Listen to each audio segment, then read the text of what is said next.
sind Robert Goebbels aus Lützeburg. Die 80er Jahre waren eigentlich glücklich Jahre. Das besser ging zwischen dem Osten und dem Westen. Auf jeden Fall in Europa war eine große Umbruchsstimmung. Damals sind es nach echt Kontrollen auf alle Grenzen gehen. Die Leute hatten das Zeit. Und der Akkord von Schengen als ein Produkt von der Initiative, wo 5 Länder die Europa begründet haben, auch wollten gehen nach der Freizügigkeit der Bürger. Mi nombre es Miguel y vengo de Alicante, España, y soy un consultor en energía.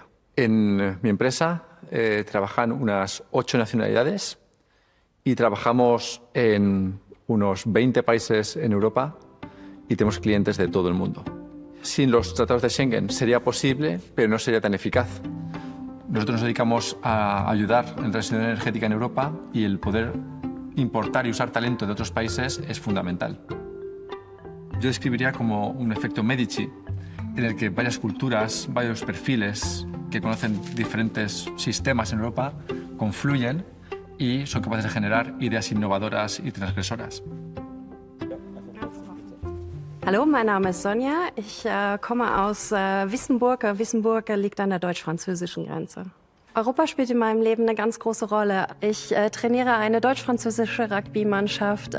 Ich pendle jeden Tag über die Grenze zur Arbeit und auch durch meine Familie. Mein Mann, der Franzose ist, und meine Familie, die deutsch, österreichisch, polnisch und tschechische Wurzeln hat.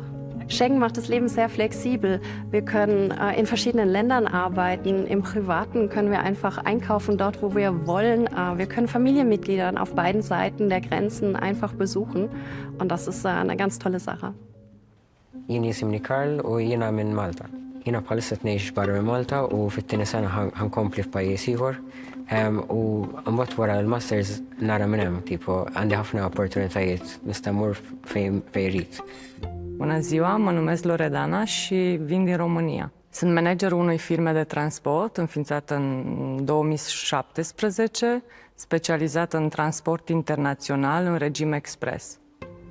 Înainte de intrarea României în spațiul Schengen, nu aveam predictibilitate. Predictibilitatea era la nivel de 0, aș putea spune, având în vedere că puteam să pierdem o oră, 2 ore, poate chiar 10 ore la intrarea în România.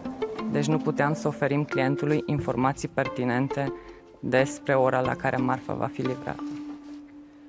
Zidi, zidi, ruzu, warbar, rudai. Mani sauc Liene, un es esmu no Latvijas. Uzstājoties visā Eiropā, mēs nesam savu kultūru un varam to parādīt daudziem un dažādām tautām un daudzām nācijām. Bez Schengenas līguma to izdarīt būtu daudz komplicētāk un sarežģītāk. Tas prasītu daudz vairāk laika, daudz vairāk finansu ieguldījumus un daudz vairāk birokrātisko procesus. Šobrīd tas viss notiek ļoti vienkārši un skaisti. Los privilegios de Schengen son algo que heredamos del pasado y tenemos que proteger a toda costa para las generaciones futuras. Faptul că România a intrat în spațiul Schengen simt oarecum că facem parte dintr-o mare familie. Għalija Schengen fisser f'kelma waħda għaqda. Brīvi elpot. Oportunidades. Schengen als Freiheit. Freiheit. Libertate.